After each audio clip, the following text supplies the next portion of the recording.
Item ಯಾವುದೇ ಇರಲಿ try ಮಾಡಿ ಆಚಿ ಚಿಕನ್ ಮಸಾಲಾ. ಆಚಿ ಚಿಕನ್ ಮಸಾಲಾ. ಕಿಶೋರ್ ಅಂತ ಹೇಳಿ ಬೆಂಗಳೂರಿಂದ. ಕಿಶೋರ್ ಅವರು ನಮಸ್ಕಾರ.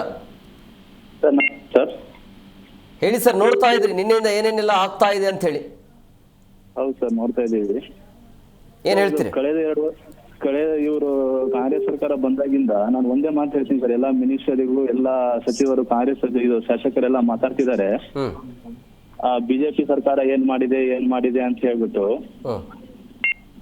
ಬಿಜೆಪಿ ಸರ್ಕಾರ ಏನ್ ಮಾಡ್ಲಿಲ್ಲಾರ್ದಕ್ಕೆ ಅಲ್ವಾ ಸರ್ ಅವ್ರನ್ನ ಸ್ಟೂಡೆಂಟ್ ಗಳು ಎಲ್ಲಾ ಯುವಕರು ಅವರನ್ನ ಬೀಳಿಸಿ ಕಾಂಗ್ರೆಸ್ ಸರ್ಕಾರ ತಂದಿರೋದು. ಏನೋ ಒಂದು ಉದ್ಧಾರ ಆಗ್ತದೆ, ಏನೋ ಒಂದು ಮಾಡ್ತಾರೆ ಇವರು ಕೆಲ್ಸನ, ವಿದ್ಯಾರ್ಥಿ ಪರ ಮಾಡ್ತಾರೆ, ಜನರ ಪರ ಮಾಡ್ತಾರೆ ಅಂತ ಹೇಳ್ಬಿಟ್ಟು.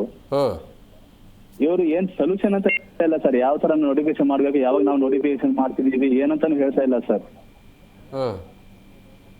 ಈಗ ಹೇಳ್ತಾರೆ ಶೀಘ್ರದಲ್ಲೇ ಮಾಡ್ತೀವಿ ಅಂತ. ಕಿಶೋರ್, ತಾವು ಏನ್ ಓದ್ತಾ ಇದ್ದೀರಿ ಇವಾಗ? ಸರ್ ನಾನು ಕಾಂಪಿಟೇಟಿವ್ ಪ್ರಿಪೇರ್ ಆಗ್ತಾ ಇದ್ದೀನಿ ಸರ್. ಈಗ 5 ವರ್ಷ ಆಯ್ತು ಸರ್ ನಾನು ಇಲ್ಲೇ ಬೆಂಗಳೂರಲ್ಲೇ ಇದು ಪ್ರಿಪೇರ್ ಆಗ್ತಿರೋದು ಸರ್. ಏಜ್ ಎಷ್ಟು ನಿಮ್ಗೆ ಕೇಳಬಹುದಾ?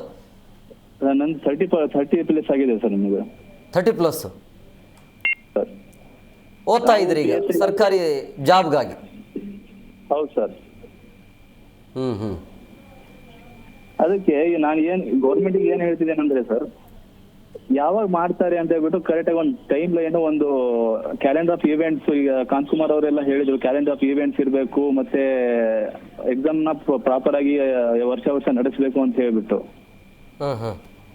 ಕಿಶೋರ್ ಅವ್ರೀಗ ನಿಮ್ಮ ಏಜು 30+ ಅಂತ ಹೇಳಿದ್ರಿ, ಜವಾಬ್ದಾರಿ ಹೇಗೆ ಅಂದ್ರೆ ನಿಮ್ಗೆ ಓದ್ಲಿಕ್ಕೆ ಏನು ವ್ಯವಸ್ಥೆ ಇದೆ? ನೀವೇನು ಮಾಡ್ಕೊಂಡಿದ್ರಿ? ಈಗ ಓದಬೇಕು ಅಂತ ಹೇಳಿದ್ರೆ ತಿಂಗಳಿಗೆ ಏನಾದ್ರು 8,000 10,000 ಬೇಕೇ ಬೇಕಾಗುತ್ತೆ. ಮನೆಯವ್ರು ನೋಡ್ಕೊಳ್ತಿದ್ದಾರೆ ಹೇಗೆ ಅಂತ? ಹೌದು ಸರ್, ಮನೆಯವರು ಸ್ವಲ್ಪ ನೋಡ್ಕೊಂತಾರೆ ಸರ್. ನಾನು ಪಾರ್ಟ್ ಟೈಮ್ ಜಾಬ್ ಆಗಿ ಮಾಡ್ತೀನಿ ಸರ್. ನಾನು ಯಾವಾಗ ನಮಗೆ ಇದು ನೀಡಿರುತ್ತೋ ಅವಾಗ ನಾವು ಪಾರ್ಟ್ ಟೈಮ್ ಜಾಬ್ ಮಾಡ್ಕೊಂಡು ನಾವು ಅರ್ನ್ ಮಾಡ್ಕೊಂಡು ಮಾಡ್ತಾ ಇದೀವಿ ಸರ್. ನಾವು ಅಲ್ಲ, ನಾವು ದುಡಿಯೋ ವಯಸ್ಸಲ್ಲಿ ಈ ತರ ಮಾಡ್ಕೊಂಡು ಕುದುರೋದು ಸರಿಯಲ್ಲ ಸರ್. ಅದು ಈಗ ಕಳೆದ 5 ವರ್ಷ, ಈ 3 ವರ್ಷ ಈ ಗೌರ್ಮೆಂಟ್ ಬಂದಾಗಿಂದ ಯಾವ್ದೇ ನೋಟಿಫಿಕೇಶನ್ ಇಲ್ಲ ಸರ್. ಕೇಳಿದ್ರೆ 40,000 ಮಾಡಿದೀವಿ ಅಂತ ಹೇಳ್ತಿದ್ದಾರೆ ಸರ್. ಯಾವ್ದು 40,000 ಆಗಿಲ್ಲ ಸರ್. 8,157 ಪೋಸ್ಟಿಗೆ ಮಾತ್ರ ಕಾಲ್ಫಾರ್ಮ್ ಮಾಡಿರೋದು ಸರ್.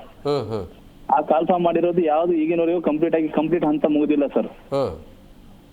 ಕೆಲವೊಂದು ಬರೀ ಅರ್ಧಕ್ಕೆ ಒಂದೊಂದು ನೋಟಿಫಿಕೇಶನ್ ಕ್ಯಾನ್ಸಲ್ ಮಾಡ್ತಾರೆ ಸರ್. ಇವ್ರಿಗೆ ಹೆಂಗ್ ಬೇಕು ಗೌರ್ಮೆಂಟ್ ಆ ತರ ನೋಟಿಫಿಕೇಶನ್ ಕ್ಯಾನ್ಸಲ್ ಮಾಡ್ಕೊಂತಾರೆ ಸರ್. ಅವ್ರಿಗೆ ಇಷ್ಟ ಇದ್ರೆ ಮಾತ್ರ ನೋಟಿಫಿಕೇಶನ್ ಕಂಟಿನ್ಯೂ ಮಾಡ್ಬೇಕು, ಇಲ್ಲಾಂದ್ರೆ ನೋಟಿಫಿಕೇಶನ್ ಎಲ್ಲ ಕ್ಯಾನ್ಸಲ್ ಮಾಡ್ಬೇಕು ಸರ್.